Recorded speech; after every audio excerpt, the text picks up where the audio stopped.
Yang kita build adalah decentralized mining pool. Jadi decentralized maksudnya gimana? Itu semua on chain dan mana yang menyediakan liquidity itu bisa siapapun. Lo taruh Bitcoin lo di AV atau gimana gitu kan. Ketika dipinjam orang dia bayar bunga, lo dapetin lah. Jadi liquidity provider gitu. Iya betul.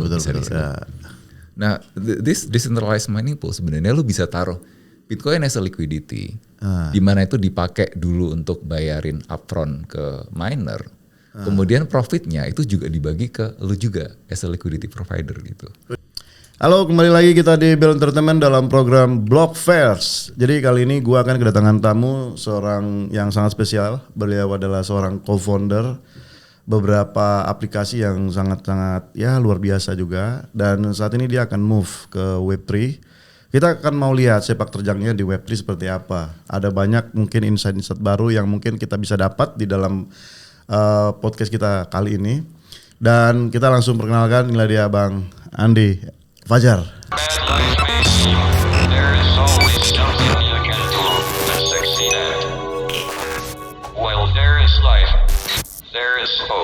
Halo Bang. Halo, apa kabar? Gimana Bros? Aman ya? Sip. Gimana perjalanan sini aman tadi ya? Santai? Aman ya. Rada macet dikit tapi gak apa-apa. Rada macet ya. Oke, ini welcome loh. Ini datang ke Bell Entertainment.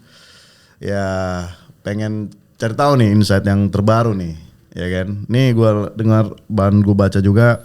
Ini Bang Andi punya pengalaman yang ya lumayan mentereng lah. Termasuk salah satu yang aku sangat pernah dulu lihat, wow, sangat besar, yaitu Kulina ya. Itu semacam ya platform lah untuk untuk makanan ya. Maklar. Oke Bro Andi, ini gue pengen tahu sih sebenarnya perjalanan lu setelah Kulina kan, lalu lu bangun Netra gitu ya, sebuah platform Web3 untuk music, dan yang terakhir lu bangun Loka Mining untuk mining BTC atau ya koin-koin lain, aku belum tahu lah, mungkin bisa diupdate. Ini Bro, kira-kira perjalanan lu mulai dari bangun katakanlah startup yang berbasis Web2, kemudian move to Web3. Ini apa sih alasan-alasan lu bisa move on gitu loh? Nggak semua loh startup di Web2 itu ngelihat Web3 itu sebagai suatu hal yang baru gitu loh. Gimana? Iya. Mungkin sebenarnya dimulai dari 2015 itu pertama kali gue punya Bitcoin gitu. Oke. Jadi pertama kali baca papernya Satoshi kan. Bitcoin peer to peer cash payment system. Ya. Nah itu dengan segenap hati itu peer to peer cash payment system itu buat 2015 ya? 2015 ya. Nah, OG bro. Okay. Cuman yang gue lakukan adalah gue beli Bitcoin ya. Terus karena itu ditulisnya kan di papernya adalah payment kan. Payment. Yang gue pakai ya beneran buat payment gitu, buat bayar VPN. Oke. Saat itu yang mana dulu $5 per bulan kan VPN, 5 sampai $10 lah per bulan gitu. Yes, VPN, yang mana kalau sekarang kalau dilihat resipnya, itu bisa $800, $1.500 sekarang gitu. Kalau di saat itu bayar, 2015 ya. Wow. Gue bayar tiap bulan itu segitu gitu, pakai Bitcoin ke VPN provider gitu. Tapi kan sebelum lu trading itu sama white papernya duluan mana? White papernya dulu, baca white paper dulu. Iya, baca white papernya dulu, terus ini interesting gitu karena benar-benar nggak pakai, kita bisa transaksi cross border tanpa melalui orang ketiga gitu, tanpa melalui bahkan perusahaan seperti Visa, Mastercard atau apapun itu gitu, langsung benar-benar peer to peer gitu. Tapi lu udah notice di situ? Iya itu. Wow, this is tapi itu it's a payment gitu kan, kita ngelihatnya kan benar-benar waktu itu as an OG gitu. Ini solusi untuk bisa bayar siapapun itu tanpa melewati pihak ketiga gitu. Sesuatu yang punya value dan benar-benar digital tanpa ada yang lain-lain di belakangnya gitu. Itu gitu. Ya value-nya ya itu gitu yang kemudian bisa ditransferkan gitu. Ini gue di lapangan juga selalu bilang gitu bro. Istilahnya peer to peer cashless system ya kan, tanpa ada perantara. Cuman kan orang masih bingung bro, masa iya nggak ada perantara? Istilahnya kalau suara aja pun nyampe ke telinga orang kan pakai medium, pakai suara kan. Ini lu bilang tanpa medium, apa sih sebenarnya? Kan ini masih rancu sebenarnya. Sebenarnya ada mediumnya, cuman tidak dikontrol. Betul, iya. Iya nggak sih? Ada mediumnya memang. Kemudian yang menggantikan fungsi-fungsi medium itu central bank, terus kemudian interface yang lain itu kan itu adalah blockchain itu sendiri kan. Blockchainnya sendiri. Ya, Oke. Berarti yang interoperability-nya ya si blockchain ini ya. Iya betul. Oke. Dan tanpa ada yang ngatur gitu ya. Tanpa ada yang ngatur kan. Iya. Oke. Dari situ lo baru ngeliat bahwa this is a game challenge ya waktu itu ya. Iya, it's a game changer gitu. Cuman very niche kan. Karena Very waktu niche, itu benar-benar yang bisa kemudian banyak masalah yang belum terselesaikan di situ. Misalnya kayak escrow system gitu. Misalnya kayak ketika misalnya orang bayar. Ada kita belum bisa bikin satu platform di mana katakanlah ada orang jualan produk. Kemudian si A jualan produk, B mau beli. B transfer duit ke si A gitu kan. Itu belum tentu ada jaminan bahwa akan mengirimkan barang ke B. Betul. Kan begitu kan. Itu adalah Tokopedia kan? Iya, betul. Itu kan yang masih belum bisa gitu kan. Saat itu gitu. Karena benar-benar payment ya udah immutable artinya nggak bisa dibalikin lagi. Nggak bisa dibalikin lagi. Gitu. Jadi masih banyak yang belum solve di situ. Tapi the idea itu menarik sekali gitu. Belum. Tapi di zaman itu kan 2015 lu pernah dengar nggak sih kayak bahwa Bitcoin itu dipakai dulu untuk pembelian di dark Silk website? Iya, Silk Road iya. Pernah dengar itu juga? Iya pernah dengar itu. Oke. Tapi nggak ada yang jualan di sini. Nggak ada lah. Dan tapi makanya itu digital. Itu akan masih cocoknya itu hanya digital produk aja. Digital produk di mana kita benar-benar percaya pada penyedia orang yang jualan itu. Dan dia karena begitu kita transfer duit artinya kan on the mercy of yang udah dikasih duit itu kan, mau ngirim barangnya atau enggak gitu kan. Tapi kan secara logiknya gini loh bro, kita juga nggak tahu ya 2015 itu apa dulu, pakai exchange apa dulu loh? Apa? Exchange apa dulu? Peer to peer. Exchange-nya? Enggak, benar-benar peer to peer gitu di forum gitu aku beli itu harga. Oh peer to peer langsung lu ada kasih wallet langsung? Iya. Terus fiatmu gimana fiatmu? Ya itu benar-benar transaksi karena udah kenal ketemu orangnya. Oh ya aku dia kenal gitu kemudian terus ya udah transfer habis itu dia kirim Bitcoin. Iya Bitcoin gitu. Waktu itu seperti itu. Lu masih ingat berapa waktu itu? Apa? Berapa waktu itu? Ada lah pokoknya. Enggak maksud gua harga Bitcoinnya. Oh harganya? Iya. Masih 200 sampai $500 lah berfluktuasi di angka segitu. $200 ya? Iya. Wow. $200 kira-kira segitu. Gila 2015 ya? Iya. Oke. Mt. Gox sudah situ nggak sih? Apa? Mt. Gox. Kayaknya masih BitConnect. Iya, masih ada ya. Mt. Gox itu kan 2015 juga ya 2016. Iya. Itu aku pernah ngalamin pokoknya beli habis itu harganya naik. Ini kok gue tiap kali bayar VPN itu kan kelihatan berapa Bitcoin yang ditransfer kan. Ketika Bitcoin yang semakin kecil yang gue transfer artinya kan harga Bitcoin lagi naik kan. Kita nggak ngeliatin harga gitu. Tapi kok gue ini kecil gitu. Terus tiba-tiba Mt. Gox segala macam harganya turun kan. Kok gue bayarnya gede nih gitu kan. Katanya gitu karena denominasinya kan di dolar waktu itu kan. Di dolar ya, WISDT atau apa? Enggak dolar aja gitu. Belum ada stable coin kan? Tether belum ada. Iya. Jadi simply VPN providernya kan ngasih tahu ini kan $5 kalau dalam Bitcoin itu sekian gitu. Dia generate QR gitu kan. Terus kemudian kita transfer gitu di situ. Keren banget lu jadikan Bitcoin sebagai payment, bro. Sekarang udah berapa itu? Oke. Berarti kalau background lu sendiri dari apa? Computer science? Computer science ya. Oh computer science, oke. Artinya lu bisa tahu kalau katakanlah si Bitcoin ini the future of money lah ya, the future of money itu dari sisi teknologinya lu lihatnya seperti apa sih bro? To be honest waktu itu belum kepikir sampai sejauh itu ya. Cuman sesimpel ini ada alternative payment yang mana mulai digunakan oleh beberapa orang. Dan gue pengen partisipasi di situ gitu. Ya kan mostly kan kayak pembayaran VPN atau apa kan pakai credit card ya sekarang. Iya betul. Which is saat itu lu credit card belum ada? Lupa ya gue 2015 mungkin udah ada sih. Udah ada ya. Iya. Tapi simply ya kan banyak ini juga. Oh waktu itu kayaknya masih Indonesia itu juga masih lagi parah-parahnya kartu kredit card fraud gitu. Jadi credit fraud. Iya. Sampai sekarang bro. Sampai sekarang. Credit fraud Indonesia itu hampir 23%. Oh, iya. Jadi banyak reject. Iya. Fraud gila. Jadi belum tentu provider dari merchant dari luar itu accept gitu. Iya. Jadi itu solusi. Betul ya. Ya. PayPal waktu itu enggak? PayPal belum. Udah ada PayPal, tapi ya gitu. PayPal juga harus pakai kartu kredit juga kan? Iya. Belum connect ke kripto Iya, ya. Oke. Ini kan nggak straightforward kan ketika kita punya wallet Bitcoin gitu transfer ya udah sesimpel gitu aja udah langsung aktif gitu kan sesimpel itu kan. Sesimpel itu iya. Cuman kan saat itu mendapatkan Bitcoin. Iya mendapatkan Bitcoinnya gitu. Mendapatkan Bitcoin itu ibaratnya lebih susah gitu. Iya. Gitu kan. Waktu itu kayaknya awal-awal Bitcoin ID ya punya. William. Iya. Oscar ya. Oscar sama William ya. Sebelum jadi Indodax ya waktu itu kayaknya. Bitcoin.co.id. Iya, kayaknya mulai terus habis itu sempat beli di situ juga sih kayaknya. Setelah itu ini bisa di sini. Dulu lu belinya itu apa? Peer to peer atau kayaknya pertama itu peer to peer. Jadi ada orang yang nawarin gitu lah. Aku lupa siapa pokoknya ketemu gitu kan. Terus habis itu ngobrol, oke udah gue beli gitu kan.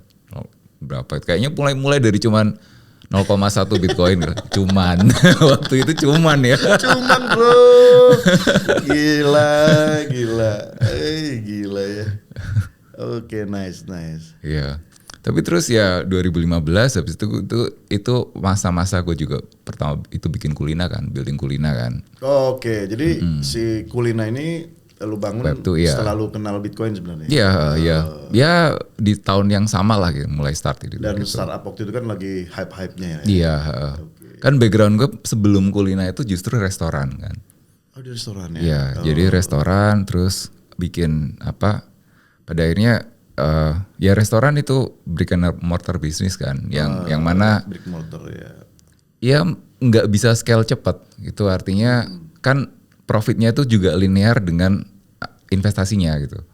Artinya satu restoran itu misalnya katakanlah seating capacity-nya itu 200 orang, 200 seat gitu. Ketika udah penuh ya udah kan, udah mentok kan, ya. Profitnya udah segitu doang. Gitu. Segitu doang. Harus bikin baru lagi investment gitu kan. Oke. Ketika kita bicara bisnis yang basisnya bits bukan atom gitu. Atom itu physical ya. Ketika bits itu artinya ya startup ya digital gitu. Itu kan nggak linear antara scale up capacity-nya dengan investmentnya sebenarnya. In teori begitu. Ada yang lebih jauh, ada yang lebih. Iya, artinya dengan katakanlah sesimpel server yang sama capacity-nya itu cost-nya untuk running satu startup dengan transaksi 1000 transaksi per hari itu nggak begitu jauh sama yang 1 juta transaksi per hari gitu. Oh iya. Kira-kira begitu lah. Iya, nggak terlalu jauh benar. Artinya bukan yang 1000 kali lipat juga, mungkin ya 10 kali lipat 10 mungkin atau gitu. 100 lah bisa ya dengan kapasitas yang sama. Tapi tidak linear gitu. Kalau bisnis fisik kan enggak. Iya harus linear sih fisik ya. Iya. Gitu. Oke, dari situ lu ngelihat bahwa ini lu buat ini ya disrupt makanya Kulina lah ya. Tadinya itu cuman sesimpel portal delivery dari restoran yang gue miliki. Gue punya ada sampai 4 restoran apa ya di Jogja waktu itu gitu. Restoran apa bro? Ada dulu kerja sama Pak Bondan Winarno almarhum. Terus ada punya juga food court. Terus Korean restoran juga pernah ada. Oh lu macam-macam? Iya. Ada beberapa restoran gitu. Oke. Lu nggak bangun kayak semacam ya inilah satu entity gitu, terus lu copy paste gitu, nggak gitu ya? Ya kayak model-model KFC lah. Iya sempat kepikir begitu, tapi ya gitulah. Itu artinya pada kesini udah mulai capek sama physical business kan, yang gue banget juga itu bro. Iya. Udah capek banget dengan physical business. Oke. Tapi memang kita harus sadar di situ dulu. Iya. Physical business dulu udah capek. Baru ke dunia digital bisa gitu. Oke. Terus Kulina ini sebenarnya bangun gimana sih? Kulina tadinya kan itu kan portal untuk delivery dari restoran yang kita punya kan. Itu. Namanya dulu makandiantar.com gitu. Lalu kemudian gue ketemu sama co-founderku yang sekarang Kulina gitu, yang di Kulina gitu. Lalu ya problemnya ketika kita deliver makanan sendiri itu juga nggak scale juga kan. Walaupun itu digital, itu kan cuma intermediary aja. Artinya Kalau misalnya kapasitas itu tergantung dari maksimalnya kapasitas dari dapur kita gitu. Oke lah, katakanlah secara interface, ngomongin interface, seating capacity-nya itu bisa di scale up ya. Tapi tetap aja masih ada keterbatasan di production capacity kan. Di bahannya. Iya kan? betul. Gitu. Katakanlah lu hari ini beras lu 1 ton misalkan. Kan kalau permintaan banyak ya butuh 2 ton 3 ton, tapi kan cari 2 ton 3 ton ini bukan secepat kilat kan. Betul, sama kan ada juga, butuh ayam apa misalnya ayam kampung. Iya. 100 ekor. Iya, dan produksi dapur kan juga maksimal kan, katakanlah cuman 1000. Oh iya, pemasaknya apanya ya. Dalam berapa jam cuman bisa berapa ratus atau berapa ribu lah gitu. Artinya harus bikin dapur lagi gitu. Itu akhirnya kan juga nyangkutnya ke physical ya. Ya, dan belum tentu juga. Begitu kita sekarang hype, belum tentu 3 tahun atau 4 tahun, which is ya kita udah beli semuanya, belum tentu dipakai juga kan. Betul. Oke. Berarti si Kulina ini kayak semacam platform ini ya, kayak penengah untuk orang jual beli, untuk beli makanan ya. Iya, jadi Kulina itu kayak aku bilang sih kalau semua platform digital itu sebenarnya maklar kan. Tapi mostly kan catering kan bro, mostly. Iya catering ya. Bukan kayak GoFood gitu yang direct gitu kan. Jadi catering lebih ke B2B gitu. Jadi ke corporate dari kantor-kantor gitu, nanti dia subscribe, dia kasih kayak semacam kredit buat employee-nya, nanti mereka bisa pesan sendiri gitu. Gue ingat banget itu waktu jaya-jayanya kayak Gojek gitu ya. Gue masih ingat tuh. Nah terus kan kalau orang-orang startup kan biasanya makan tuh disediain kantor tuh. Biasanya ya, anak startup pasti gitu kan. Nah biasanya mereka kan pesan catering kan sama siapa. Nah gue nggak tahu tuh di mana mereka kenalin tuh Kulina. Wih keren banget nih Kulina. Udah funding juga dulu ya? Gimana funding ya? Funding kan dulu ya? Iya. Sekarang gimana, masih jalan nih? Masih ya, kita deliver berapa puluh ribu per hari lah masih. 10.000 per hari? Ini multimilioner nih. Ini rencananya IPO ini kapan? Rencana IPO ini apa? Namanya maklar itu tuh pasti ngambil marginnya kecil loh. Iya kecil, tapi kan volumenya gede bro. Tinggal hitung-hitung, ini valuasi sekian, mau berapa jual kan? Ya kita udah tahu lah, model-model startup udah tahu lah kan. Oke. Ada rencana aku sih? Belum lah. Belum ya. Oke. Ya, tapi masih sustain kan? Apa? Masih sustain kan? Gak tau ini nanti mau board meeting habis ini. Oh habis ini ya. Aduh gila keren Mas Andi. Oke Mas Andi, habis itu bangun Netra ya? Tahun berapa sih itu Netra? Netra itu 2002. Inilah udah mau bear market ujung-ujung bear market. Oke, berarti saat Bitcoin waktu itu 69.000 ya, terus turun-turun 40 ya kan. Sempat 16 ya kan. Berarti tahun 2022 ya? Iya, 2020 atau 2001? 2021 kayaknya. Oh iya. Oke. Dulu aku sempat juga searching. Aku lagi cari-cari juga kan apa sih Web3 Indonesia yang lagi bangun. Nah satunya Netra gitu kan. Waktu dengar aja tuh Netra dari teman gua kan. Namanya Ren. Lu kenal Ren gak sih? Kenal ya? Ren Mahatma ya. Iya kenal ya. Iya. Nah dia kenalin ke gua. Coba Bel itu Netra katanya. Netra, gue lihat. Netra. Lumayan juga. Waktu itu memang websitenya masih acak-adul lah gue lihat. Waktu itu kayak ini niat gak sih buat apa? Buat aplikasi gitu ya. Nah ke depannya gue lihat niat ternyata. Nggak seperti kayak sebelah lah ya kan. Tapi gue mau roasting tuh yang sebelah itu nanti kita bahas dulu ya. Namanya startup itu launch dulu, iterasi belakangan gitu. Jelek duluan, yang penting launch dulu. Iya betul. Nah waktu itu gue udah lihat tuh bro, kayak lu itu udah nggak tahu engagement atau udah sama atau lu curi nggak tahu gue. Nah itu banyak juga yang gue lihat, artis-artis udah top gitu ya, kayak Titi DJ atau Topati atau siapa lah gitu ya. Pokoknya udah artis-artis ngetop. Kayak apa ya? Kayak dia tuh kayak dia tuh di hire sama lu atau nggak tahu. Namanya startup lu tahu kan, kadang-kadang kan kita ngebajak aja kan, yang penting ada isinya kan, padahal kita belum ada persetujuan gitu ya. Nah ini gimana bro, bisa cerita dikit gak gimana nih? Lebih baik minta maaf daripada minta izin. Iya. Enggak lah, bagian itu enggak. Lebih baik minta maaf daripada minta izin, betul. Ini kayak fintech banget nih. Iya. Semuanya itu kerja sama kita kok. Okay. Cuman kebetulan gue lebih banyak di bagian di belakang layar sih kalau Netra gitu, karena co-founderku yang akuisisi semua artis-artis itu semua gitu. Dia kebetulan orang music insider lah udah puluhan tahun di musik gitu. Orang apa? Publisher atau apa? Apa? Orang publisher atau itu? Bukan, dia publisher bukan ya. Tapi dia yang salah satu, dia kebetulan yang punya ini Melodia Musik. Jadi salah satu chain musikal di musik instrumen di Indonesia paling gede gitu.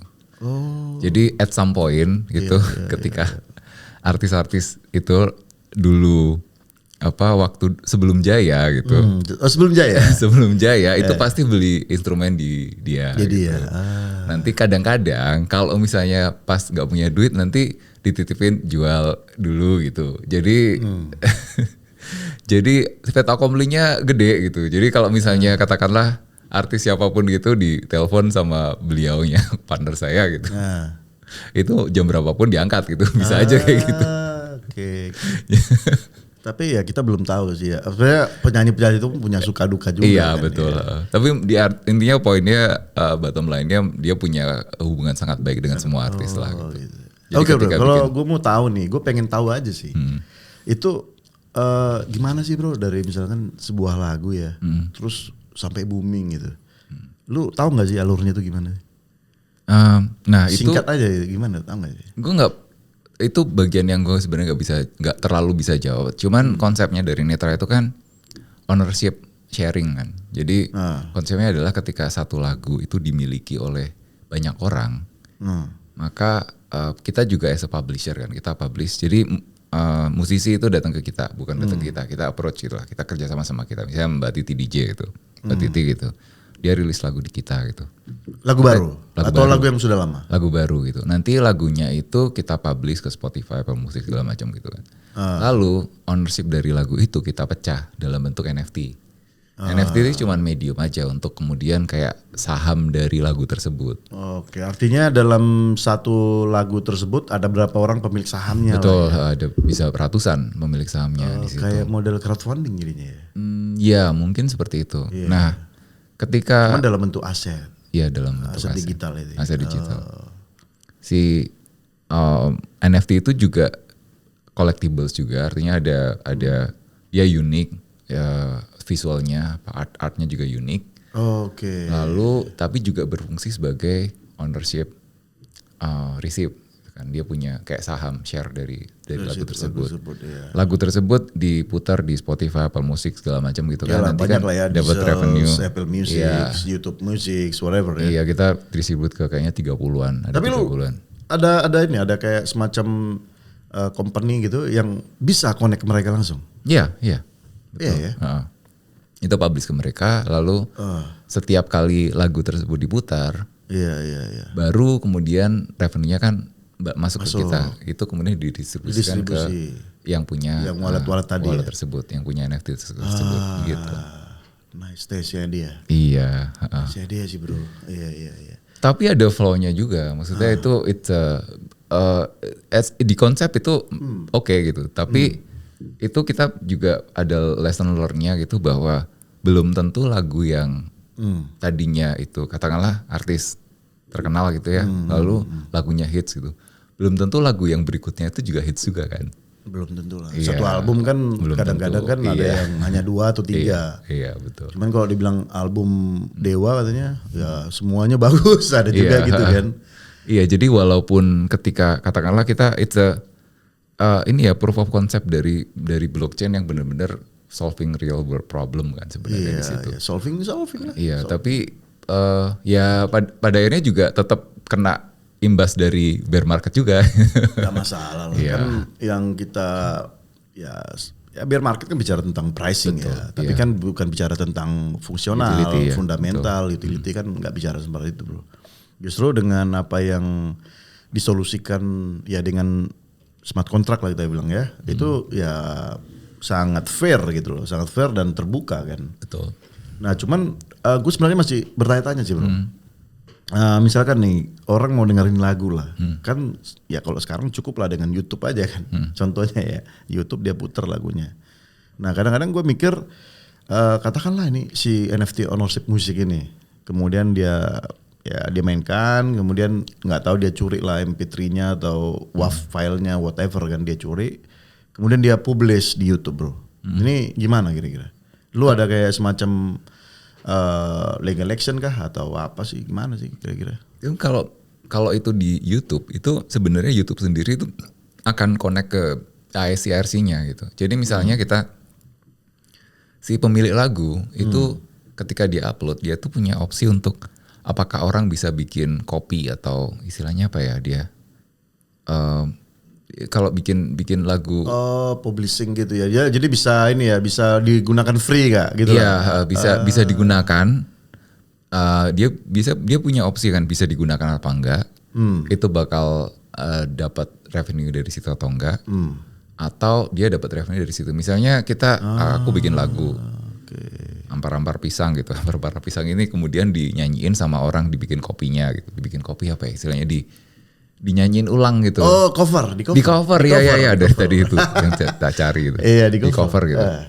Kemudian ya, ternyata yang cover itu lebih terkenal katakanlah. Tapi oke. Itu sering kejadian. Iya, tapi itu dapat iklan banyak kan. Iya. Ini juga dapat revenue itu otomatis sebenarnya. Oh, kalau di setting bisa share profit. Iya, dari sisi kalau misalnya itu kayak YouTube itu bisa seperti itu. Jadi itu masalah itu sebenarnya nggak ada masalah di situ sebenarnya. Tapi lu dari YouTube-nya sendiri itu punya channel sendiri nggak sih atau kayak komunikasinya lewat apa ya? Email atau udah di sistem? Kita punya account di YouTube. YouTube-nya dari YouTube masuk ke kita gitu. Oh, masuk apa? Publisher ya? Iya, ada publisher. As a publisher di situ. Oh, susah nggak masuk situ? Nggak tahu ya. Ada persyaratan khusus? Iya, ada sih. Pasti. Ada persyaratan khusus ya. Iya. Oke. Nah, terus habis itu nanti kalian masukin, kan YouTube kan punya AI kan yang bisa membaca ini. Gue kan juga ini sama nih konten kita ini kadang-kadang gue masukin musik langsung dikuningin atau apa gitu. Ya udah terpaksa gue mute atau gue beli sekalian. Iya. Berarti AI-nya mereka bisa baca secanggih itu loh ya. Iya. Tapi itu maksudnya bukan sesuatu yang ya secara teknikal ya itu bukan sesuatu yang terlalu sulit sekarang ini ya memakai AI untuk kemudian scanning music gitu. Karena itu juga lagi kita next produknya Netra itu juga lagi ngembangin itu gitu. Pertanyaan gua nih saat ini. Musik itu dinikmati atau dimiliki? Dinikmati atau dimiliki? Yes. Ya? Dua-duanya sih ya. Musik itu dinikmati atau dimiliki? Dua-duanya sih. Maksudnya menikmati itu kan itu pertanyaan iya benar juga ya. Memiliki itu kan opsi kan sebenarnya. Apakah kemudian sekarang kalau gini loh, misalnya ya, gue punya mobil Ferrari, kan gue miliki. Kalau gue bilang itu nikmati, mungkin ada orang teman-teman gue yang ya udah silakan naik gitu. Enggak kan orang yang ngelihat itu kan menikmati kan. Oh itu bagus itu, dia menikmati juga kan. Tapi nggak memainkan. Oke. Katakanlah ini sebuah lagu. Iya. Kan dia kalau dinikmati berarti kan kita share ke orang kan. Silakan orang bebas dengerin lagunya, itu nggak bayar, free. Ya udah silakan gitu. Mereka akan nikmati. Betul. Tapi di satu sisi kan kepemilikan ini kan lagu saya gitu. Iya. Ngapain orang lain menikmatinya gitu loh. Kayak gitulah maksudnya gitu. Ya sama kayak Ferrari tadi kan. Ini kan punya gua nih, gua miliki nih. Masa orang pengen mau main ke mobil gua juga bawa-bawa, gua nggak mau. Nah, kan gitu. Oke. Itu bukannya sama kayak musik ya? Kan kalau misalnya atas seizin yang pemiliknya bisa dimainkan, dinyanyikan ulang kan? Nah itu dia bro, kan ada beberapa, gue nggak tahu lah. Memang perkembangan kayak kan ada gue nggak tahu namanya apa ya. Jadi ada kayak semacam situs khusus ya. Itu lagu bebas bro, free or charge. Yang penting orang itu ya udah, lu kalau suka lu dengerin aja terus. Gue akan nggak akan charge lo. Nah gitu. Nah satu sisi kan ya as business kan, come on man, ini buat lagu bukan dari daun nih. Kita udah banyak ngeluarin duit di sini kan. Ya udah, hargain karya gua, lu dengerin, lu nikmatin, lu bayar kan gitu. Makanya muncul royalty gitu kan. Iya. Itu juga ada degree of copyright. Copyrightnya kan ada macam-macam kan. Jadi kan ada standar copyright yang mana orang itu benar-benar free semuanya, itu free kecuali untuk dikomersialkan. Free tapi harus ada kreditnya, itu beda-beda semua kan. Ada kayaknya ada 16 layer apa ya itu copyright. 16 layer. Kayak misalkan kan ada juga kayak host kan, original soundtrack untuk movie gitu ya. Iya. Tapi poinnya adalah itu harus tergantung, izin itu harus tergantung oleh si pemiliknya, penciptanya. Selama kemudian penciptanya itu oke atas mau free ya oke gitu. Jadi ketika kita mau pakai, bukan dengerin sih kupikir ya. Kalau pakai itu lebih ke apa ya? Bisnis atau apa? Iya, ketika pakai itu kan lebih ke mau Komersialkan lah komersialkan ya. atau Iya. digunakan. Contoh lah misalkan lagu apa misalkan tepu ame belalang ya kan. Iya. Even kita nggak tahu siapa penciptanya. Iya. Tapi kan ya udah free aja kan. Kita dengerin siapa. Itu kebayang nggak sih kalau misalnya pu ame itu dikomersialkan ya. Iya, folklore itu memang ada satu area sendiri, ada kategori sendiri kan. Itu dia udah ketika udah lewat dari 75 tahun kalau nggak salah itu, maka itu udah public domain. Oh, ada aturan gitu. Iya, kayak yang kemarin baru rilis public domain itu film kartunya Mickey Mouse yang hitam putih itu. Oh, yang dia di kapal gitu. Itu dibuat. Itu kan itu juga udah public domain gitu. Jadi sekarang udah bisa dipakai siapapun. Oh, oke. Udah kayak tol ya, Bro ya. Konsesi tol 30 tahun, setelah 30 tahun udah bebas. Walaupun nggak kejadian ya. Oke, Bro. Jadi gue nih baru tahu ternyata sekelumit itu ya sebuah lagu ya. Sampai lu bilang sampai 16 layer loh. 16 layer any kind of property right sih. Iyalah, maksudnya ada mungkin 16 atau berapa itu any kind of property right ya. Apakah bisa di copy, apa bayar atau ya free atau banyak banget ini kan. Ini Netra gimana? Sanggup gak untuk mensolusikan itu, Bro? One system for everything gitu secara digital kan? Itu dimulai dari simple dulu kan sebenarnya. Kita juga punya visi yang lumayan luar biasa gitu kan. Sebenarnya yang mau kita solve adalah royalty distribution di Indonesia gitu. Oh, masih royalty. Iya. Karena memang banyak kacau. Betul. Oke, let's say siapa? Terakhir siapa ini kacau ini? Ya ini ya siapa sih? Penyanyi apa itu? Netral. Stinky. Kotak ya. Iya. Kotak. Iya. Dewa juga pernah ya sama Once kan. Iya. Terus Stinky baru ya. Iya itu kan lagu mungkin gak betul. ya. Simply kan itu kan sebenarnya kalau mau dilihat dari high levelnya itu kan bisa di solve ketika itu semua transparan kan. Iya. Semua transparan dan immutable gitu. Iya. Cuman kan ya udah tumpukan kerak dari dulu gitu kan yang masih harus dibersihin satu-satu kan pelan-pelan gitu kan. Jadi kita juga lagi trying to solve itu sih. Oh nice, itu bagus sih bro menurut gua. Karena kan berita-berita begini kan bukan hanya sekarang kan. Berita dulu juga banyak itu klaim, even ya masalah royalti tidak dibayar atau apa. Betul. Dan bahkan si Ahmad Dhani kan Republik Manajemen Cinta kan pisah juga kan dari AWI ya mereka ya. Dan masalahnya bukan cuman distribution aja. Ketika kita udah masuk itu bukan sesimpli ketika distribusinya beres transparan itu akan terselesaikan. Tapi ada juga problem di collection. Oh collection juga ya? Iya karena kalau mau kalau mau distribusi transparan yang nggak ada duitnya distribusiin gimana gitu. Iya. Collection itu juga harus di solve dulu gitu. Ya karena kan gini ya, gue ya sedikit tahu lah ya tentang ya distribusi musik ya. Contoh nih sebuah musik udah jadi kemudian dipublish lah ke Spotify lah, let's say. Yang gue baca Spotify itu dia 70-30 bro. 70 untuk si pemilik lagu, 30 untuk si platform lah. Oke, let's say lagunya 1 juta nih, 1 juta diputar gitu ya. Oke, dapat lah. Kecil sih bro Spotify. Kecil ya. Gue dengarnya kecil ya. Kecil. Oke, katakan 1 juta, let's say dapat ya 100 juta lah, let's say. Let's say ya. Kemudian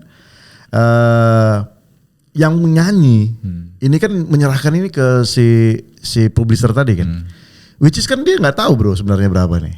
Karena kan nggak ada transparansi juga kan. Iya, betul di situ. Ini gimana? Bisa nggak lu solusikan bahwa apa yang lu dapatkan dari Spotify, gue bisa langsung punya dashboard, gue bisa lihat gitu loh. Bisa nggak lu solusikan? Iya itu harus on credentialnya Spotify kan di situ. Tapi kalau bahwa itu kecil, itu alasannya sebenarnya masuk akal gitu. Tahu nggak kenapa di Indonesia itu kecil? Nah, kenapa tuh? Revenue Spotify itu kan dia dibagi berdasarkan region kan, region berdasarkan country gitu kan. Jadi ada daerah ya regionnya. satu lagu diputar di Spotify itu mungkin sekitar ada 6 sen atau 6 sen gitu 6 sen? di US. Oh di US 6 sen. Aku lupa figurnya berapa, tapi poinnya adalah di Indonesia itu 1/6-nya, nggak itu bahkan cuman ya 1/6-nya lah, 1/6-nya dari di US. Kenapa? Karena revenue-nya Spotify itu kan dari subscription sama dari iklan. Iklan, ya. Harga Spotify di US itu lebih mahal daripada di Indonesia. Oh untuk subscription ya, Oke. Kita paling 64.000 3 bulan. 3 bulan. Tapi promo. Iya. Kalau biasa dia 54. Kalau beli di Twitter akun ada lagi. Ada lagi. Jualan Spotify barengan gitu. Ada ya barengan ya. Itu juga lebih kecil lagi kan. Oh that's it ya. Dan harga iklannya juga lebih dikit kan. Cost untuk iklannya gitu. Artinya tergantung dari daya belinya masing-masing region juga. Oke. Berarti jadi lu bisa solve boleh. Bisa lu ganti gak tuh Spotify itu? Pakai Netra tuh, gantilah itu. Itu kita punya 100.000 lagu loh bro. Iya. 100.000 lagu lebih, bayangin. Tapi ya itu berarti kan ke distribution kan. Artinya gini, yang untuk memecahkan masalah itu, artinya kan berarti kita harus mengganti platform di mana user itu mau mendengarkan, di mana user itu mendengarkan. Gitu. Artinya untuk itu kan berarti kita harus compete sama Spotify gitu. Gak usah compete lah, kita buat danau baru aja lah. Iya. Mungkin bisa gitu, tapi itu kayaknya kita harus milih battle yang mau kita fight kan. Which battle? Iya. Bertarung di dalam lautan atau bertarung di kolam kecil ya. Iya. Ya karena user kita kan tahu sendiri Indonesia kan. Iya, cuman sebenarnya kalau itu kan digital distribution itu kan hanya sebagian kecil kan. Masih kecil lah sebenarnya kalau dibandingin dengan yang lain-lain kayak misalnya collection untuk live music yang diputar di seluruh cafe di Indonesia gitu, katakanlah gitu. Oh itu iya, kan juga ini belum solve. Gue juga mau bahas ke lu itu. Terus live musik yang itu live performance gitu. Konser-konser. Ini kan belum ada yang monitor, bro. Nah, ini sedang disolusikan sebenarnya gitu. Dan Netra terlibat di situ. Kalau Dani bilang ya kalau memang nggak komersil ya di atas 100 juta ya ngapain gue gratisin dah katanya. Terlebih kayak di kafe-kafe tuh, ya udah puterin aja lagu Dewa nggak masalah. Nah katanya dia gitu. Dan itu gue baca-baca memang diambil positif juga sama penyanyi-penyanyi kafe, ya thank you gitu loh. Ya kita memang cari duit tapi bapak tahu sendiri lah kita sekali konser 4 jam 3 jam paling dibayar 1 juta pak, ya kan. Betul. Dan yang bayar harusnya bukan mereka, bukan yang itu yang punya kafe. Organisernya. Organiser punya kafe. Nah itu di hukum Indonesia sebenarnya itu udah PP tahun 2000 berapa ya? 2017 kalau nggak salah itu ada 2% yang emang dialokasikan. Jadi setiap kali ada menyelenggarakan konser live music entah itu di kafe atau yang gede sekalian itu ada 2% dari kalau misalnya konser itu berbayar itu 2% dari penjualan tiket. Seluruhnya totalnya. Iya. Kalau konser itu nggak berbayar itu 2% dari ongkos produksi dari semuanya. Itu sebenarnya masuk ke namanya lembaga musik koleksi nasional gue lupa itu LMKN gitu. Masuk ke situ ya ada. Itu di bawah pemerintah. Di bawah pemerintah. Nah pemerintah itu nyalurkannya ke LMK kan. Itu LMK. Jadi ada bukan problem ya problem sih. Alurnya itu kan ada collection dulu. Itu bahwa mereka semua yang ketika setiap kali bikin konser musik itu juga harus bayar 2%-nya ini. Termasuk pensi bro? Iya. Pentas seni? Iya semuanya. Anak muda? Iya. Termasuk iya 2%. Iya. Yang penting ada masa, ada komersialnya ya. Kalau ada itu tiketnya dijual. Ada tiketnya dijual. Itu 2% dari harga tiket. Kalau itu enggak itu gratis konser kampanye itu segala macam itu dari harga produksi, ongkos produksi. Oke. Terus kalau untuk lagunya sendiri ngedetek itu bahwa itu lagunya siapa? Nah, gimana, itu bro? Itu yang lagi kita solusi kan. Keren. Ini pakai apa itu? Jadi kan itu collection dulu beres kan. Artinya gedein funnel di mana duitnya itu masuk gitu kan. Nah, kemudian baru ke distribution. Ya dua-duanya harus di-solve gitu. Tapi selama ini kan seakan-akan yang fokusnya itu di distribution aja. Nah, karena ya duitnya di situ, bro. Iya, duitnya di situ. Tapi itu make sense karena nggak ada transparansi juga sebenarnya udah terkolek itu berapa. Gitu. Iya. Kita nggak tahu juga kan. Kalau Netra gimana? kita juga nggak tahu apanya nih. Yang koleksi nasional gue enggak. Maksudnya kalau Netra sendiri kan yang lu bilang tadi kayak misalkan gue minting nih, gue dapat kalau ya kan. Iya, Terus kalau Netra kan proof of conceptnya baru di digital ini kan, apa istilahnya, digital copy yang masih digital. Lu tadi bicara tentang konser ya. Oke. Kita fokus ke itu dulu deh. Yang digital ini nih. Itu simply tiap bulan ada ininya, ada reportnya kan. Ada reportnya. Ada ini segala macam kita publish ke user kita gitu. Nice. Sekarang udah berapa user Netra nih? Kita tuh punya rilis ada sekitar 41 lagu apa ya? 41 itu semua baru? Apa? Semua baru? Iya, semua baru. Dari 30-an. Iya, 30-an artis. Ya, 30-an sekian gitu ya. Oke. Itu apa, kalian bayar atau gimana? Apa? Kalian bayar gak sih? Enggak dong, jadi kita ambil bisnis modelnya itu sebenarnya sesimpel kita ambil percentage dari tiap kali orang minting gitu. Enggak, maksudnya sama si ini yang punya lagu. Iya, jadi mereka NFT kalau misalnya nih kayak Mbak Titi DJ gitu datang gitu, terus kemudian lagunya harganya berapa gitu. Katakanlah per NFT-nya gitu, per share-nya itu 2,5 juta gitu atau berapa ratus ribu gitu. Terus ya udah kita setiap kali ada orang minting itu duitnya langsung masuk ke walletnya si artisnya dong. Kita ambil percentage dari situ. Gitu. Itu walletnya apa? Apa? Walletnya apa? Udah Web3? Iya, wallet Web3 kita bikinin. Iya. Keren bro. Thank you. Oke. Berarti udah pakai Web3 wallet ya? Nice. Berarti setiap ada transaksi nih ada nih. Kalian pakai apa? Pakai blockchain apa? Polygon. Polygon. Iya. Oh iya, cepat sih layer 2 ya. Jadi once dapat langsung ada transaksi. Iya, langsung. Ada Explorer ya? Ada. Anjir. Ini keren guys. Keren. Oke. Berarti nih misalkan gua minting sekarang berapa? 41 lagi ya? Gimana? 41 lagi ya sekarang ya? Iya, kalau nggak salah ya. Gue lupa lost track. Gua hari ini akan coba bro. Akan gua beli semua tuh 40. Oke, siap. Nggak mahal-mahal kan? Enggak. Ratusan ribu bebas ya. Ini teman-teman di musik ini keren banget ya, keren banget. Lu bisa bayangkan lu kayak ada lagu harganya 2,5 juta gitu ya. Terus lu bareng-bareng tuh, ya kan? Katakanlah 100 ribu berarti 25 orang ya. Iya. 100 ribu, terus ini lagu didistribusikan ke Spotify, ke YouTube, ke Deezer, ke Apple Music, kemudian puter tuh sebulan diputer total lah 1 juta ya. 1 juta dapatlah 100 juta contoh ya. 100 juta tuh, ya lu di share bro. Lu kebayang gak sih? ini gak akan, ini whole life lo bro. Iya. Ya kan? Iya. Whole life kan? Iya. Gak ada batas limit sampai berapa kali kan? Iya betul. Nice. Nah kemudian dari situ sebenarnya ketika kita bisa tahu ada secara transparan revenue dari setiap lagu, artinya kita bisa tahu valuasi dari lagu tersebut kan. Iya. Kan? Nah itu yang kalau masuk dari ke mana? Dari GMV, dari revenue? Masuk aja ke netra.live itu masukin lagu apapun itu, kita akan ambil data revenue dari lagu-lagu yang ada itu. Kemudian kita bisa hitung valuasinya, estimate valuasi dari lagu tersebut. Ada lah hitung-hitungan dulu ya. Iya. Dan kita bisa dari real life ini dashboard untuk ngelihat revenue lagu. Semua lagu. Oh, semua lagu bisa lihat revenue. Wow. Semua yang bukan hanya di Netra dong? Iya. Semua lagu? Iya. Who is the highest bro?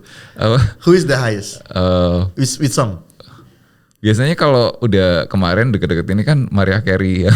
Oh Mariah Carey. Lagu Natal. Yang Natal kemarin ya. Oke. Iya. Tapi single bus atau apa itu ya? Gue nggak inilah. Ini misalnya nih di sini bisa kita search any kind of artist music. Power by Jisoo itu misalnya ini apa? Indonesia siapa bro? Siapa? Bagus tuh kalau tiap bulan kenalin. Sebut siapa? Pamungkas gitu misalnya. Oh Pamungkas. Ada Pamungkas apa sih ini lagunya? Banyak dia mah. Popular song. Bambina, Nice Day, Modern Love, Riding the Wave, Risalah Hati. Itu lu connect ke API-nya mereka? Lu connect API? Ya kita kan bisa lihat data dari Apple Music, Spotify gitu kan. Sebenarnya itu public data kan. Oh itu public data. Iya. Oh public data. Berarti kan bisa lewat API dong ambil ambil datanya ya. Iya. Oke. Ini Tapi currency-nya karena gue pakai VPN Hongkong, jadi Hongkong ya. Selalu pakai VPN itu. Lu selalu pakai VPN ya? Emang anak komputer science begini nih. Jadi kelihatan nih revenue-nya di tiap hari nih. Oh iya. Lagu Risalati Pamungkas nih kelihatan revenue. Itu bro, kamera bro. Ya. Oh iya kelihatan ya. Lagi kelihatan. Itu dashboardnya nggak kelihatan. Oke. Oops.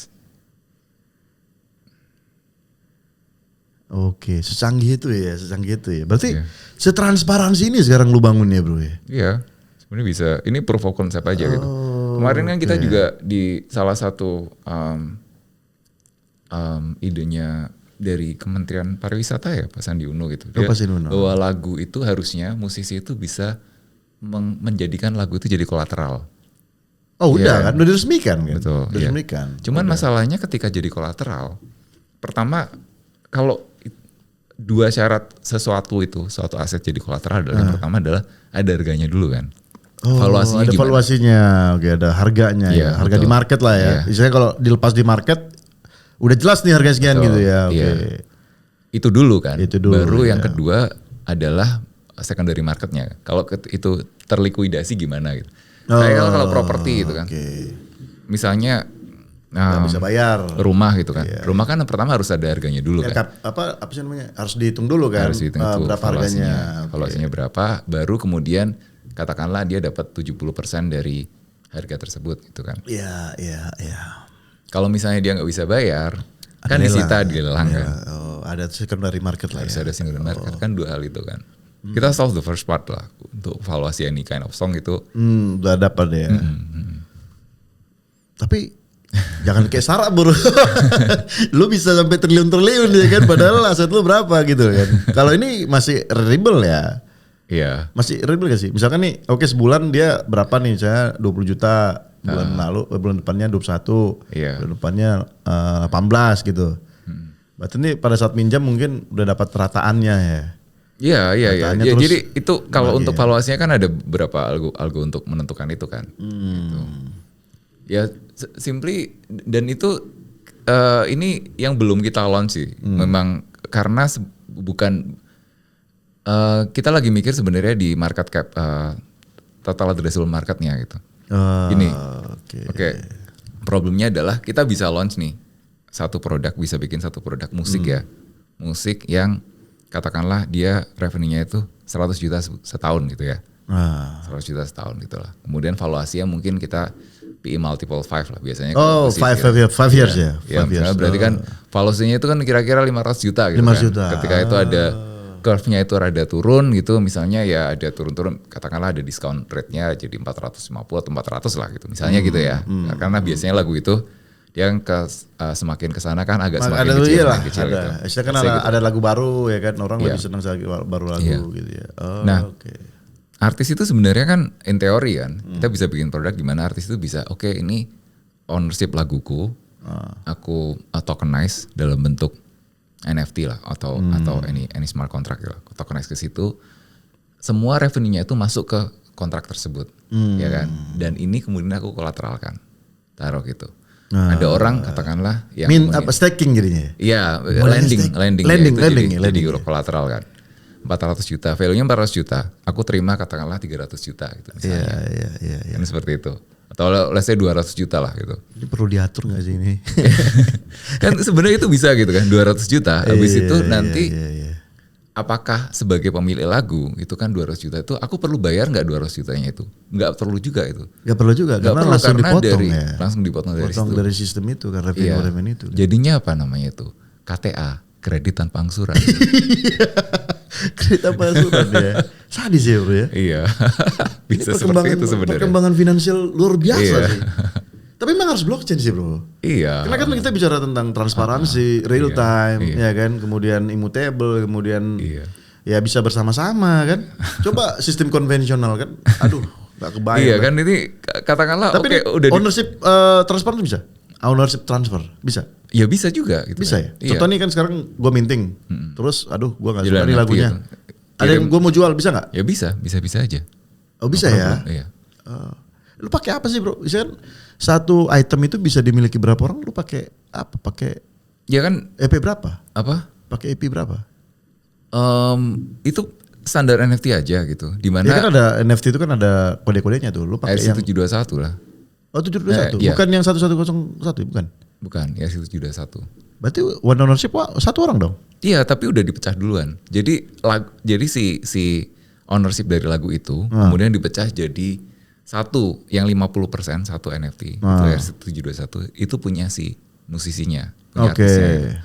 Oh. Dia berhak atas 50% itu gitu kan.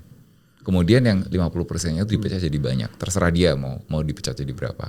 Nah, yang ini yang minternya yang kemudian beli dari si NFT yang udah dipecah itu tadi gitu. Ada itu bro IRC 1101 itu. Oh iya. Iya.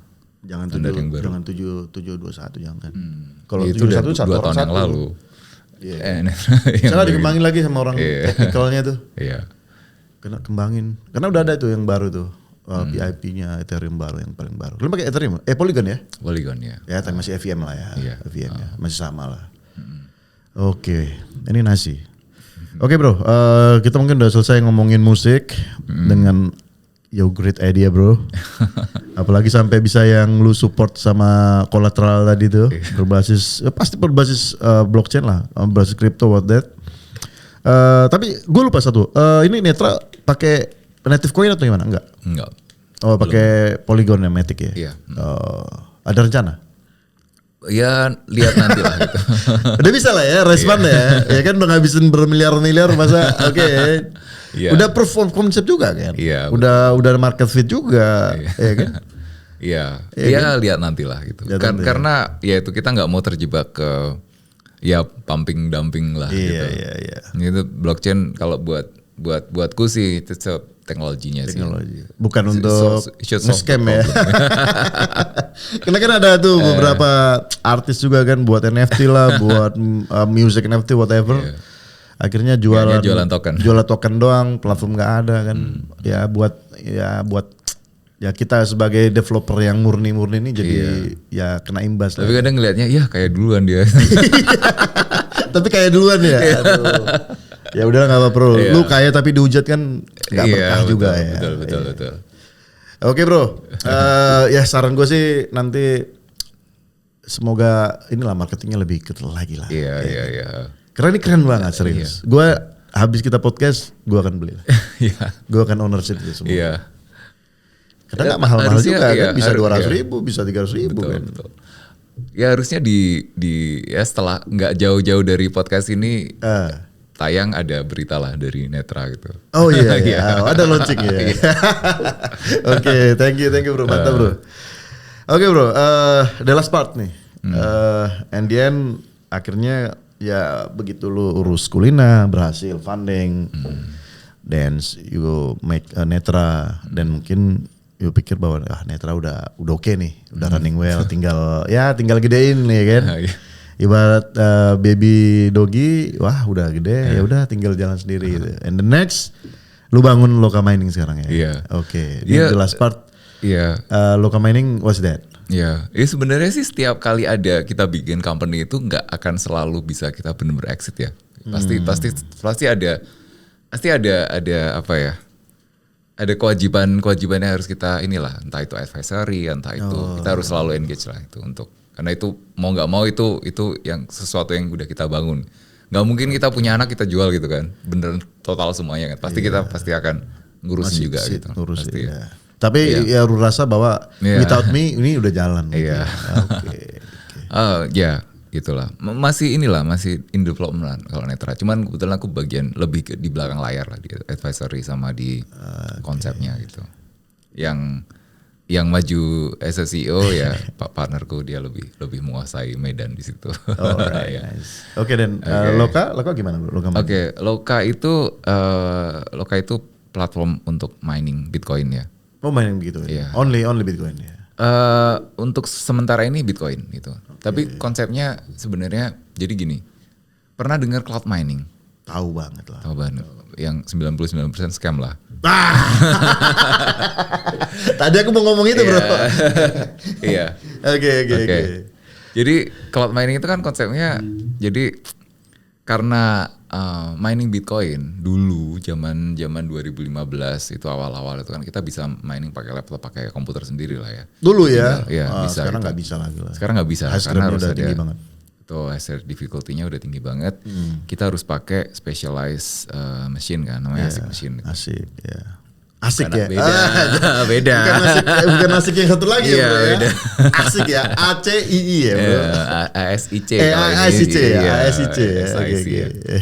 Nah, ASIC machine itu sekarang harganya paling enggak udah $4.000 lah satu mesin gitu. Wow. Jadi enggak semua orang itu bisa mining Bitcoin. Lalu juga dia harus punya dapat listrik yang cost untuk mining itu paling gede kan hardware Listrik sama ya, listrik kan. iya. Dia harus dapat listrik murah. Listrik Indonesia itu enggak terlalu murah. Oke. Berapa sih sekarang? 1.300 ya? Iya, itu. KWH ya? Itu borderline nggak profitable. Kalau sekarang mungkin profitable kan, harga Bitcoin udah 47.000 ya, nyentuh 48.000 ya. Oh tapi iya, kalau misalnya sekarang, turun jadi 3 bulan lagi ya boncos gitu. juga ya. Jadi makanya mining itu terkonsentrasi di daerah North Amerika gitu misalnya. Terus sekarang lagi Dulu gede itu Kazakhstan Kazakhstan kan dulu gitu. pernah di ban kan di Cina kan. China itu kan pindah Pindah ke ke North Amerika. Kazakhstan, bro. Kazakhstan juga di ban juga. Jadi nggak terlalu profitable. Sampai- sekarang di Ethiopia sekarang yang Itu paling gede. sampai gue denger ya, itu ada kapal. Isinya itu mining, bro. Serius kok. Iya. Jadi mereka tuh hanya butuh listrik doang. Iya betul. Itu gila loh sih. Itu gue baca beritanya itu gue shock, bro. Iya. Itu kapalnya gede kayak kapal kontainer. Itu isinya semua mining. Iya, tinggal colok gitu Iya, tinggal doang. colok. Iya. Tinggal cari mana listriknya. Iya. Mereka tinggal pindah-pindah. Iya. Oh my god. Iya. Sampai gue nggak tahu lah ini kejadiannya. Gue pernah ditawarin. Gue juga punya namanya Haslab dulu untuk mining. Gue pernah ditawarin. Itu masuk sungai ini, bro. Mahakam, bro. Sungai kapal itu kapal. Cukup nggak kapal dengan bobot sekian deh. Terus nyambungnya koneknya kemana? Jadi dia itu cari dulu itu kita ngasih tempat ini kayak pertambangan yang udah mati. Oke. Tapi listriknya masih ada tuh 1 megawatt waktu itu. Dari mana? Dari power plant sendiri? Iya, dari power Iya. plant sendiri. Tapi apanya bisnisnya udah mati pertambangannya. Iya. Ya udah ketawarin listriknya ke situ. Masih ada nggak? Nah, ini masih wacana waktu itu, bro. Iya. Makanya gue tahu, ih anjir, sampai segitunya. Ini masih wacana waktu itu. Itu kita kasih lokasinya tuh, lokasinya di mana dan harus dekat sungai. Dan sungainya itu mereka ukur Buat apa? transportnya ya? Iya, transportnya itu. Gue bayangin, bro, masuk lewat sungai. Nanti kapal itu nyender di situ. Pasang listriknya. Iya. Ambil dari situ. Anjir. Iya. Tapi Tapi memang begitu gitu. Artinya memang dia Bitcoin mining itu dia stabilize electricity, dia demand on demand istilahnya kalau gue sebut ya. Jadi dia bisa provide ada listrik nganggur yang nggak kepake. Ya udah taruh di situ gitu. Itu jadi duit gitu kan. Iya. Teknologi mana yang bisa kayak gitu selain mining? Selain nggak bisa gitu. Jadi dia bisa katakanlah di Afrika itu tadi Ethiopia gitu kan. Dia bikin Ethiopia itu kan negaranya ya GDP-nya nggak terlalu gede lah ya. Masih Indonesia masih lebih gede lah. Kita kan masuk G20, bro. Iya. 1 trillion country gitu. Jadi bayangkan misalnya negara kayak Ethiopia gitu atau negara yang lebih underdeveloped lah. Dia bikin power plant gede gitu kan. Ketika negara itu, even di Indonesia itu kan konsumsi listrik itu juga masih rendah. Oh enggak, ya kan? salah. Proyek Jokowi kan dulu 42 ini kan. Betul. Ada, bro. Iya. Sekarang malah surplus. Betul, konsumsinya itu rendah. Iya kan, oh iya sorry, konsumsinya rendah ya. Iya. Kita tuh surplus energi gitu. Iya, surplus energi sekarang gue dengar. Masalahnya itu kan ada peraturan pemerintah itu dia bilang harga listrik itu nggak boleh kurang dari berapa ratus rupiah itu tadi kan. Sebenarnya kalau itu dibebaskan ke market itu rada turun dikit lah, turun 20%, 30% gitu. Ya rame gitu. Rame. Itu surplus itu beres, nggak akan ada surplus. Langsung diserap semua gitu. Mining Bitcoin. Iya. Nah, itu balik lagi ya. Saya kayak Ethiopia dia bikin dam gitu, bikin power plant hydro gede gitu kan. Ketika misalnya nggak ada pertambangan mining Bitcoin. Ini yang mau beli listriknya siapa gitu kan. Iya. Jadi ketika padahal kan itu kan chicken and egg kan, ayam telur kan. Ayam telur ya. Sekarang untuk menaikkan untuk udah. sebuah negara itu ekonominya naik, itu kan konsumsi listriknya harus dinaikin. Harus naikin. Ya kan, industri segala macam. Tapi untuk konsumsi listrik naik kan harus ada supply-nya dulu. Gitu kan. Itu kan nggak bisa langsung instan, begitu ada supply dibikin dam itu langsung tiba-tiba diserap. Nggak mungkin. Makanya butuh waktu panjang. Makanya itu Bitcoin itu bisa jadi demand on demand. Begitu ada bikin dam nyala gitu kan, udah Bitcoin mining dulu masuk gitu kan. Ya. Ini nyerap semua gitu. Tapi nanti pelan-pelan. Di Indonesia sendiri dilarang ya, bego ya. Nggak dilarang sih sebenarnya. Belum ada aturannya bro. Malah kan banyak tangkap-tangkap gara-gara nyudir listrik. Ya itu kan nyolong listrik yang masalahnya. dia kasusnya pidana nyolong listrik kan. Iya. Aduh. Jadi yang salah Bitcoin lagi bro. Iya Padahal yang salah emang oknum gitu loh. Gak paham dia. Nyolong listrik bisa dipakai buat apa aja kan gitu. Iya. Salahin Bitcoin. Kadang-kadang ya kidding emang. Iya. Nah balik lagi platform itu apa gitu. Okay. Yang kita lakukan adalah let's say lu punya mining Bitcoin kan, satu farm gitulah di mana di itu udah Kalimantan itulah yang mana Bogor gua ada di Bogor gitu kan, di Bogor gitu kan. Lu punya misalnya ada 100 mesin gitu kan. Iya. 100 mesin itu kan akan menghasilkan Bitcoin untuk balik modal mungkin 2 tahun 3 tahun lah. Ya kan? Ya, tergantung ininya sih. Tergantung ya. Tergantung mesinnya. Betul, tergantung mesinnya. Lu kalau pakai yang mesin yang jadul ya udah. Ya, nah, kan lu untuk bisa lu kan pingin dari 100 pingin jadi 200, pingin jadi 300 mesin kan, naikin capacity kan. Tapi kan nggak bisa kan harus nunggu ada Bitcoinnya kan, rewardnya kan dapatnya tiap hari kan. Nah, yang kita lakukan adalah platform lu bisa jual hash rate lu ke depan gitu. Setahun ke depan katakanlah.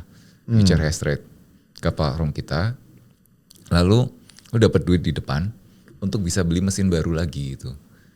Dan mana yang setahun ke depan itu lu masih dapat share percentage dari Bitcoin yang lu dapat karena lu yang running operationnya miner itu. Gitu. Jadi dari sudut pandang orang yang invest ke lo itu kayak beli Bitcoin tapi dengan harga lebih murah dari harga market. Tapi dapatnya itu nyicil ke depan. Oh, dapatnya nyicil ke depan. Iya, karena kan tergantung dari rewardnya Bitcoin itu tadi. Nah, platform kita kan terima hash rate itu, kemudian mining rewardnya itu yang kemudian kita deliver ke si investor itu. Gitu. Oke. Ini agak mulai berat sih ini bahasanya. Iya. Iya kan. Intinya dari investor, gue pengen mining Bitcoin gitu, tapi kan nggak mau ngurusin operation kan. Sama sebenarnya kayak cloud mining gitu. Iya makanya, ini sama kayak cloud mining. Betul, mas. Bedanya adalah ada kolateralnya gitu. Ada kolateralnya. Iya, jadi setiap kali. Gue beli mesinnya gitu. Ya nggak, lu sebagai apa nih? Sebagai investor atau sebagai investor? Lu taruh duit US dollar gitu, USDT gitu atau stable coin gitu.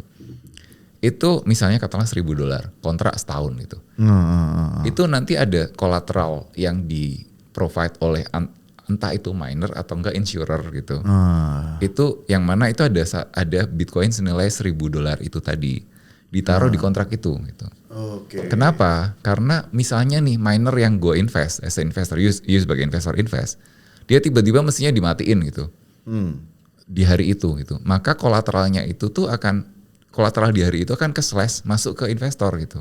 Dalam bentuk Bitcoin. Jadi guaranteed gitu. Oh, ini smart contract di atas siapa? Ada. Iya, Jadi di atas Bitcoin. Iya. Oh, Bitcoin udah ada smart contract? Enggak, kita di layer 2-nya jadinya. Oh, layer 2. Ya, kita provide. Nah, itu dia dulu Bitcoin kan nggak bisa seperti itu kan. Kita sekarang ada di layer 2 Bitcoin, beberapa solusi lah untuk kemudian layer 2 di Bitcoin. Ada di kalau di Ethereum dia ada konsep TBTC, terus kemudian kalau di ada Stacks itu dia punya SBTC itu. Jadi Bitcoinnya itu dibawa ke layer 2, non custodial, artinya nggak dipegang oleh satu institusi. Kalau di Ethereum ada WBTC kan, tapi itu kan itu ditaruh di ada institusi kan yang megang urap BTC kan? Itu. Di Stacks itu ada SBTC baru mau launch. Di ICP chain yang kita pakai itu ada namanya CKBTC, chain KBTC. ICP. Yeah. Lu pakai ICP? Ya. Tahu gue. Bruno. Oh, tahu Bruno. Barusan kemarin ketemu. Oh iya. Iya. Oke. Oh, solusinya bisa mereka ya. Iya, betul. Jadi BTC-nya dibawa ke dia ada chain key dibawa ke layernya ICP, di hold sama 24 node-nya dia, private key-nya diputar terus gitu, non custodial gitu. Oke. Gitu. Berarti kalau untuk di Loka ini gue bisa collateral hash rate gue ya. Iya, lu misalnya punya mining ini kan, facility kan. Oh iya. Lu mau taruh katakanlah itu tadi misalnya punya 100 mesin. Gue pingin dapat duit di depan lah gitu. Ada diskon dikit lah nggak apa-apa gitu. Misalnya kalau nunggu sampai setahun ke depan dapatnya itu 2 Bitcoin gitu. Ya gue dapat di depan tapi 1,8 gitu misalnya gitu ya. Tapi dapat di depan. Jadi punya lo? Apanya? Miningnya nih? Enggak, punya lo. Tetap punya lo. Tapi kita harus berubah poolnya ya? Iya. Oh, pool miningnya kita kasih ke lu lah ya? Lu gitu. pakai apa? Apa? Mining poolnya pakai apa? Kita bikin sendiri. Sendiri? Iya. Yakin lu? Iya. Dapat nggak itu? Dapat apanya? Ya kan biasanya mining pool gede yang ya namanya BTC kan makin kekuatannya makin gede, biasanya rewardnya makin betul. Itu ada possible dapatnya ke dia kan? Oke, jadi secara statistik kan satu blok Bitcoin itu kan per blok itu kan per 10 menit ya. 10 menit ya. Betul.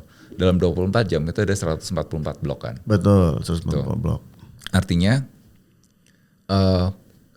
untuk bisa dapat reward itu butuh 100 bagi 144. 100% bisa 144.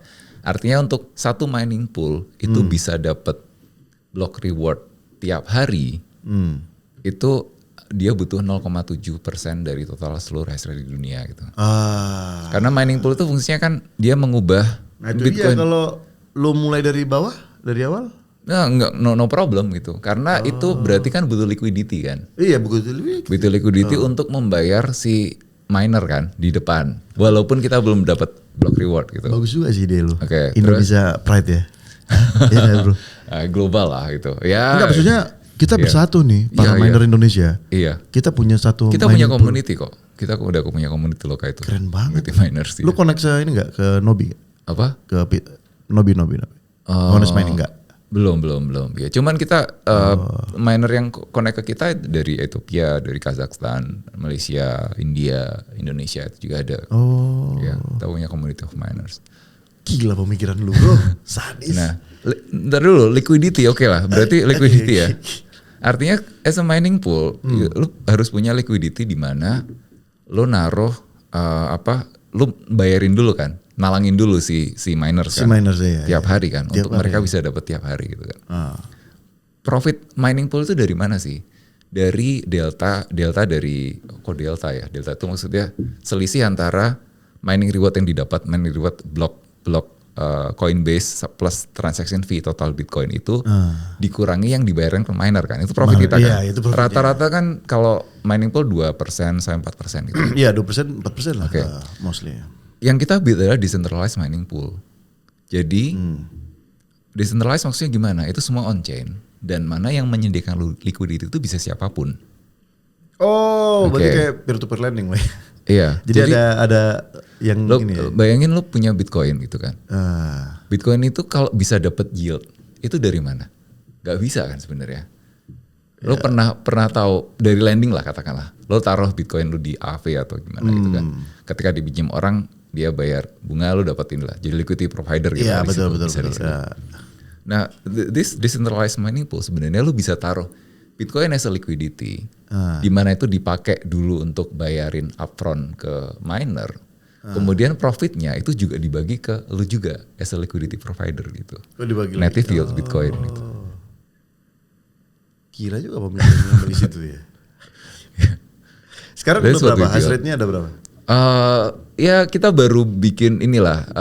Ini belum launch ya, masih shadow. Lu udah berapa sekarang? Total ya udah berapa? Total itu mungkin masih ada 100-an miners lah connect ke kita gitu. Masing-masing mungkin ya small miners lah dari ada 10, ada 100 mesin gitu lah. Lumayan lah. Ini minggu depan kita ngobrol lagi bro. Iya. Gua ada miners, kita bisa nambahin lah. Iyalah. Oke bro, siap bro. Ini kita udah gak kerasa 1 jam. Jadi udah banyak hal yang kita bicarain lah ya. Tapi asik juga ya ngobrol kita ya. Ini bisa beberapa sesi sebenarnya. Bisa beberapa sesi.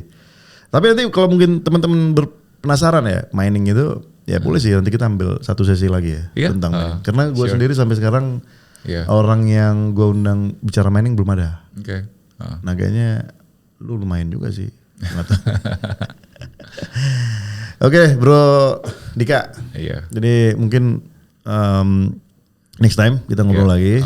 Dan yang ini kayaknya kita bakalan meeting lagi sih. Siap. Bisa sih.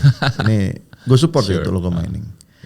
Oke, last word bro untuk para ya early stage, early comers di Web3 atau di blockchain untuk Indonesia gimana? Apa yang mungkin yang mau lu sampaikan?